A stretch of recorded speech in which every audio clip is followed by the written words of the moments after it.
কয়েক ঘন্টার মধ্যে বর্ধমান মেডিকেল কলেজ থেকে চুরি যাওয়া শিশু উদ্ধার। অভিযুক্ত মহিলা এবং তার মাকে গ্রেফতার করেছে বর্ধমান থানা। মায়ের অসাবধানতার সুযোগ নিয়ে 18 দিনের শিশুপুত্রকে নিয়ে চম্পট অভিযোগ পরিবারে। চুরি করা শিশুকে নিয়ে বাপের বাড়িতে গা ঢাকা দেন তিনি। পুলিশ শিশুকে উদ্ধার করতে গেলে প্রথমে ওই শিশু নিজের বলে দাবি করেন অভিযুক্ত। পরে চিকিৎসক বলেন 1 মাসের মধ্যে ওই মহিলা কোনো সন্তান প্রসব করেননি। আর এরপরেই ওই মহিলা এবং তার মাকে গ্রেফতার করা হয়। শিশুকে বিক্রির জন্য চুরি করা হয়েছিল বলে প্রাথমিক অনুমান পুলিশের। সূত্রের খবর, শিশুর চিকিৎসা করাতে আসা বাবা মাকে সাহায্যের অছিলায় আলাপ জমায় অভিযুক্ত। শিশুর বাবা ওষুধের দোকানে গেলে আদর করার নামে শিশুকে কোলে নিয়ে চম্পট দেয় ধৃত। সিসি ক্যামেরার ফুটেজ, স্থানীয় বয়ানদের ওপর ভিত্তি করে কয়েক ঘন্টার মধ্যেই শিশুকে উদ্ধার করে পুলিশ। বর্ধমানে পুলিশের সহযোগিতা পেয়ে অনেক অনেক ধন্যবাদ।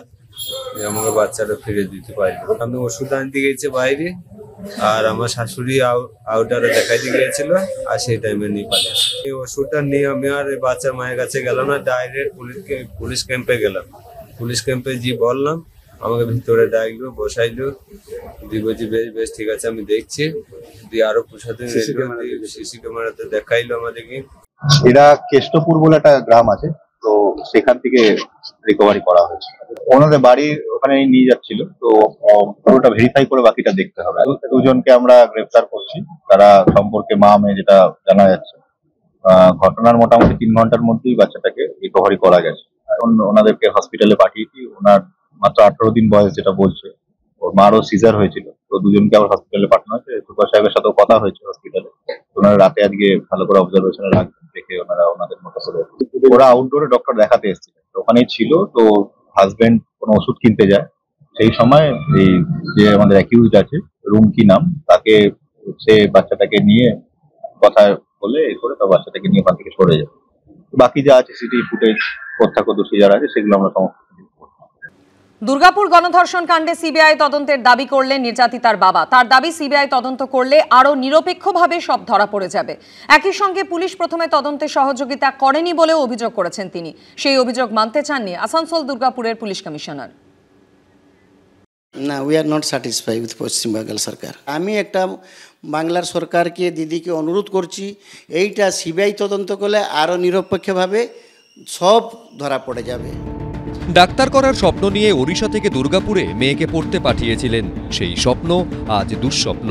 এই পরিস্থিতিতে এবার সিবিআই তদন্তের দাবি জানালেন নির্যাতিতার বাবা। রাজ্য সরকার ও পুলিশের ওপর সরাসরি অনাস্থা প্রকাশ করলেন। অভিযোগ গ্রহণ করতে পুলিশ শুরুতে টালবাহানা করেছে বলেও বিস্ফোরক দাবি করলেন নির্যাতিতার বাবা।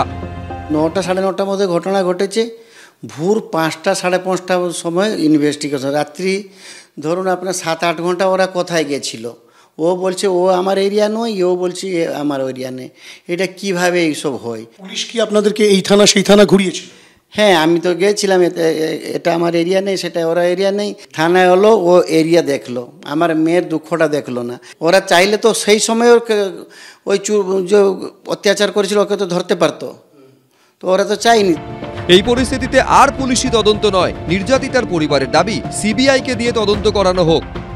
আমি একটা বাংলার সরকারকে, দিদিকে অনুরোধ করছি, এইটা সিবিআই তদন্ত করলে আরও নিরপেক্ষভাবে সব ধরা পড়ে যাবে। নিরপেক্ষতার অভাব রয়েছে বলে মনে করছি। কমিশনারকেও রিকোয়েস্ট করছি, নিরপেক্ষভাবে তদন্ত করুন, দোষীকে কড়াতে কড়া শাস্তি দিন। সিবিআই তদন্ত করলে আর একটু ভালো হতো, দোষীরা ভালো শাস্তি পাতো, এটাই আমার মনে হয়। পুলিশের তাকে ব্যক্তিগত নিরাপত্তা দেওয়ার প্রস্তাব নিয়েও ইঙ্গিতপূর্ণ মন্তব্য করেছেন নির্যাতিতার বাবা। ওদের পার্সোনাল সেফটি অ্যান্ড সিকিউরিটির ব্যাপারে আমি নিজে ওনাকে বলেছি কি কোনো পার্সোনাল গার্ড ওনাকে লাগবে। উনি হয়তো কোনো কারণে নেয়নি। ও আমাকে নিরাপত্তা দিতে চাইছিল, আমি নেইনি। আগে থেকে যদি আমার মেয়েকে ওই নিরাপত্তাটা থাকতো, তাহলে আজকে এই দুর্ঘটনা ঘটতো না। আমি পুলিশ কমিশনকে বারবার করে অনুরোধ করছি, আরও আমার মেয়ে মতো বাংলাতে আরও লক্ষ লক্ষ মেয়ে পাঠ পড়ছে, ওরাকে নিরাপত্তা দেন। মেয়েকে পশ্চিমবঙ্গ থেকে ওড়িশা ফিরিয়ে নিয়ে যাওয়ার সিদ্ধান্তে অনড় রয়েছেন নির্যাতিতার বাবা। এর মধ্যে মঙ্গলবার নির্যাতিতা ছাত্রীর সহপাঠীকে গ্রেফতার করেছে পুলিশ। ঘটনার দিন যার সঙ্গে ক্যাম্পাস ছাড়তে দেখা গেছিল ওই ছাত্রীকে। এই ঘটনার পর থেকেই সন্দেহের তালিকায় ছিলেন ওই সহপাঠী। পুলিশ প্রথমে তাকে আটক করে, তারপর গ্রেফতার। হিন্দোল দে, এবিপি আনন্দ। সোমবার দুর্গাপুরের আইকিউ সিটি হাসপাতালে এসেছিলেন ওড়িশা মহিলা কমিশনের চেয়ারপারসন, আর মঙ্গলবার নির্যাতিতাকে দেখতে হাসপাতালে এলেন ওড়িশার বিজেপি সাংসদ, ওড়িশার বিজেপি মহিলা মোর্চার সভানেত্রী সহ বিজেপির অন্যান্য প্রতিনিধিরা। নিরাপত্তারক্ষীদের বাধার মুখে তৈরি হলো ধুন্ধুমার কাণ্ড। ममता दीदी का तो रक्त गर्म होना चाहिए था, लेकिन वो इतना केयरलेसली बोलते हैं कि वो रात को क्यों गई। ऐसा इरेस्पॉन्सिबल स्टेटमेंट कोई चीफ मिनिस्टर से आशा किया जा सकता है क्या? দুর্গাপুরের হাসপাতালে নির্যাতিতাকে দেখতে এসে বাধার মুখে পড়ে নিরাপত্তারক্ষীদের সঙ্গে বচসায় জড়ালেন ওড়িশার বিজেপি প্রতিনিধি দল। আইকিউ সিটি হাসপাতালের সামনে বাঁধল ধুন্ধুমার কাণ্ড। মঙ্গলবার নির্যাতিতার সঙ্গে দেখা করতে দুর্গাপুরের হাসপাতালে পৌঁছন বালেশ্বরের বিজেপি সাংসদ প্রতাপ সারেঙ্গি। ছিলেন ওড়িশার বিজেপি মহিলা মোর্চার সভানেত্রী ঐশ্বর্য বিসওয়াল। সঙ্গে ছিলেন ওড়িশা বিজেপির অন্যান্য নেতা নেত্রী। 10 बजे तक उनका परमिशन है बाहर जाने आने का, अर्थात परमिसिबल टाइम लिमिट के अंदर ही हो गई थी। ममता बनर्जी झूठ फैलाने का क्या कारण है? अपराधी को प्रोटेक्शन देने के लिए, सच्चाई को छिपाने के लिए। कुछ महीना पहले आरजी कार हॉस्पिटल में एक लेडी डॉक्टर को मार दिया गया था, रेप करके मार दिया गया। अभी इस लड़की को 4-5 बदमाश उनको रेप करके वो भी मार सकते थे। বিজেপির প্রতিনিধি দল পৌঁছানোর পর গার্ডরেল দিয়ে ঘিরে ফেলা হয় হাসপাতাল চত্বর। রীতিমতো ধস্তাধস্তির পরিস্থিতি সৃষ্টি হয়। হাসপাতাল চত্বরে দাঁড়িয়ে এই মুখ্যমন্ত্রী ও রাজ্য প্রশাসনকে ঝাঁঝালো আক্রমণ করেন ওড়িশা বিজেপির প্রতিনিধিরা।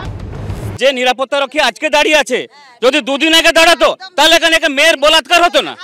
খোদ মুখ্যমন্ত্রী সাপোর্ট করছেন মেয়েরা রাত্রিবেলা বেরোবেন না, তা মানে কি মেয়ে রাত্রিবেলা বেরোনোটা অনুচিত, তা মানে ধর্ষণ করাটা উচিত? এটা উনার বার্তা।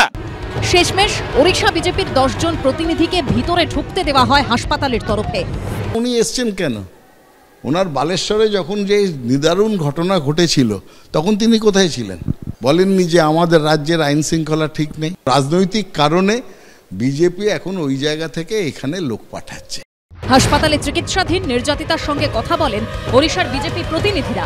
কথা বলেন হাসপাতাল সুপারের সঙ্গেও। হিন্দোল দে, দীপক ঘোষ ও কৃষ্ণেন্দু অধিকারীর রিপোর্ট, এবিপি আনন্দ।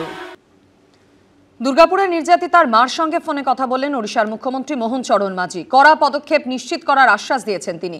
নির্যাতিতার সঙ্গে কথা বলে তার শারীরিক অবস্থারও খোঁজ নেন ওড়িশার মুখ্যমন্ত্রী। আর এই প্রেক্ষাপটে বিজেপির প্রশ্ন, এ রাজ্যের মুখ্যমন্ত্রী এখনো কেন নির্যাতিতা বা তার পরিবারের সঙ্গে কথা বললেন না? নিশ্চিত ভাবে সেটাকে আমি তা পাই আমি ছাড়িবু নাই। আমি এটাকে দোষীকে দণ্ড পাইবা পাই আমি পুরা আম সরকার আমি তাଙ୍କୁ প্রেসার করিবু। দুর্গাপুর গণধর্ষণ কাণ্ডে নির্যাতিতার মায়ের সঙ্গে কথা বলে কড়া পদক্ষেপ নিশ্চিত করার আশ্বাস দিলেন ওড়িশার মুখ্যমন্ত্রী মোহন চরণ মাঝি।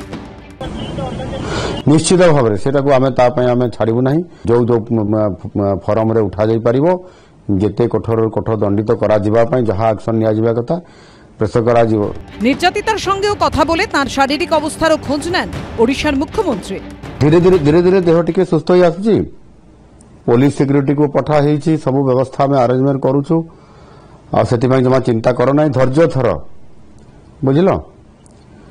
ହଁ, ଧୈର୍ଯ୍ୟ ଧର, ଅସୀମ ସାହସର ସହିତ ପୁଣି ଆଉ ଥରେ ସାମ୍ନାକୁ ଆସ, ସାମ୍ନା କର। ତୁମ ସାଙ୍ଗରେ ଓଡ଼ିଶା ସରକାର ପୁରା ଅଛନ୍ତି, ତୁମକୁ ପୁରା ସାହାଯ୍ୟ କରିବେ ଆଉ ଦୋଷୀ ନିଶ୍ଚିତ ଭାବରେ ଦଣ୍ଡ ପାଇବେ। ସେଥିପାଇଁ ସମ୍ପୂର୍ଣ୍ଣ ଭାବରେ ସବୁ ପ୍ରକାର ବ୍ୟବସ୍ଥା ଆମ ସରକାର ତରଫରୁ, ଓଡ଼ିଶା ତରଫରୁ ଆମେ ତାର ବ୍ୟବସ୍ଥା କରାଉଛୁ। আমার শুধু জানার ইচ্ছা যে ওড়িশার মুখ্যমন্ত্রী পুরীর সমুদ্র সৈকতে পর্যটকদের উপর যে ধর্ষণ হয়েছে তাদের বাড়ির লোকের সঙ্গে কথা বলেছেন নাকি অন্য রাজ্যে কেউ গেলে শুধু সেখানে কথা বলছেন? আমাদের এখানে পুলিশ আছে, অ্যারেস্ট হচ্ছে, অ্যাডমিনিস্ট্রেশন যা যা করার সব ব্যবস্থা নিচ্ছে। ওড়িশার মুখ্যমন্ত্রী ফোনে কথা বলতে পারলে যে রাজ্যে এমন ভয়ঙ্কর ঘটনা ঘটল, সেখানকার মুখ্যমন্ত্রী কেন এখনো নির্যাতিতা কিংবা তার বাবার সঙ্গে কথা বললেন না, প্রশ্ন তুলেছে বিজেপি। আজকে একটা ফোন পর্যন্ত করেননি, একটা তার মানবিকতা বোধ নেই মুখ্যমন্ত্রীর। একজন মেয়েকে তাকে ফোন করা কেমন আছে এই কাণ্ড দেখে আর মুখ্যমন্ত্রীর নীরবতা দেখে মেয়েটির প্রতি, আর কেউ কোনোদিন কোনো মেয়েকে পাঠাবে পড়তে এখানে? ওড়িশার মুখ্যমন্ত্রীর অবস্থানে খুশি নির্যাতিতার বাবা, উল্টো দিকে পশ্চিমবঙ্গ সরকারের ভূমিকায় অসন্তুষ্ট তিনি। উড়িষ্যার মুখ্যমন্ত্রী আপনার সাথে কথা বলেছে সব সময় এভরি পার্সন মুখ্যমন্ত্রী, আপনার এসপি, ডিএসপি, ডিআইজি সবাই এভরি মোমেন্ট আমার খবর সব সময় নিচ্ছে, কেমন আছে, কি হয়েছে না হয়েছে, ভালোভাবে থাকো, ভগবানকে ডাকো, যত জলদি পারো সেখানে কাজ শেষ করে আমার উড়িষ্যা চলে এসো। আমি তো বন্ধু হিসাবে বাংলায় এসেছিলাম, বন্ধুকে কি করলো? পরিবার চাইছে দ্রুত সুবিচার। উল্টো দিকে গণধর্ষণ কাণ্ড ঘিরে রাজনীতিও তুঙ্গে। হিন্দোল দে ও অমিতাভ রথের রিপোর্ট, এবিপি আনন্দ।